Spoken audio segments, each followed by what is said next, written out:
All right. Well, hello everyone, and welcome to the season of Advent. This is my YouTube edition of my homily for the first Sunday of Advent. And we're actually going to stick to the second reading today. You know, we've gotten the gospel pretty consistently for a while, and we haven't touched on St. Paul for a few weeks, and it's always good to give him at least a little bit of our attention from time to time. And it's a good start to Advent. I would actually even say it's a better starting point for the season of Advent than the gospel, but we can save that for a debate for another time. Paul says, "Now is the hour to wake from sleep. Salvation is nearer now than it once was before. Let us throw off the deeds of darkness and put on the armor of light." In other words, he's saying that we're progressing along the path of salvation, so let's keep it up. Don't revert back to the very things that were weakening you, sickening you, keeping you from your best. This is reasonably basic advice. If you're training for a marathon and the marathon is now nearer than it ever was before, throw off the works of laziness and unhealthy practices. Don't go back to the fast food and soda when you're a couple of months away from your goal. You keep on yourself, you stick with your training, and you remember why you're training in the first place. When someone kicks a bad habit like smoking, it is a certainty that they will be drawn back to those cigarettes. They kick the habit, they resist it for a week, and then they make it for 2 weeks, 3 weeks. But the whole time, there is this voice in their heads telling them that they need to smoke. But then I just picture St. Paul, personal trainer, just popping out of thin air, and he says, "Throw off the works of tobacco, put on the armor of healthy living. Remember how much better your breath is now, and how much easier it is to walk and run. Don't forget the progress you've made. Don't be so quick to undo it." Again, basic advice. Not bad advice, but basic advice. And it applies to our health, schoolwork, job performance, and it applies to us living our faith.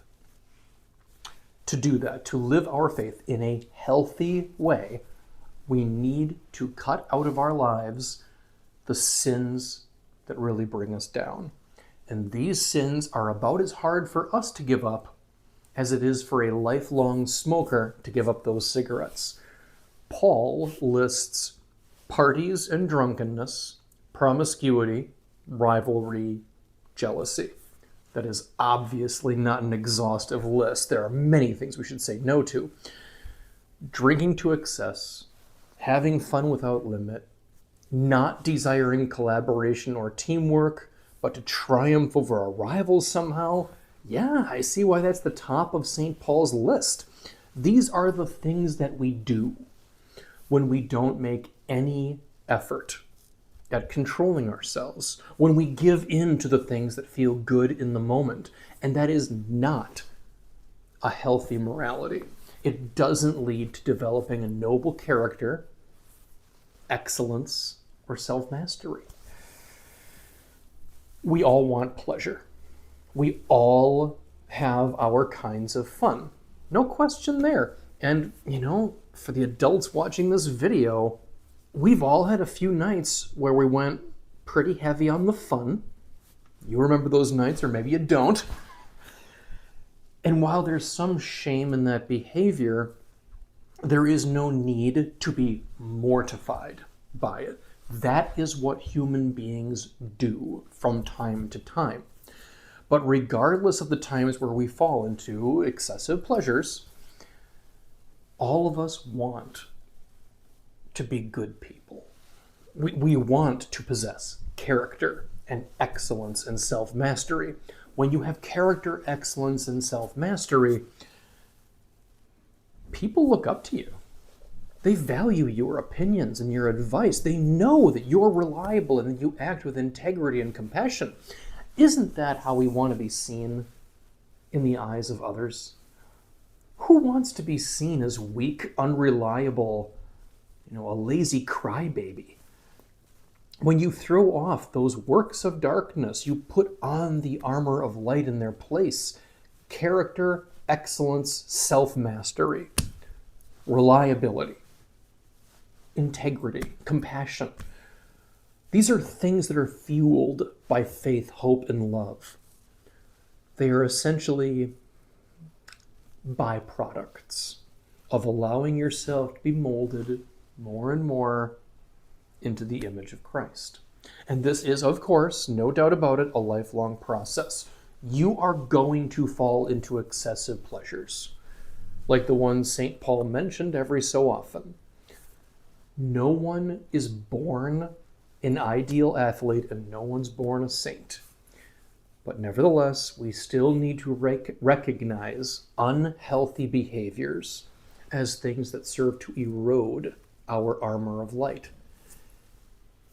Even if you exercise well every single day, your health is going to suffer if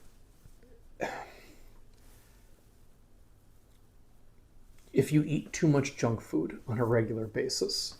If you really want to be physically fit, you do need to say no to certain foods as best as you can.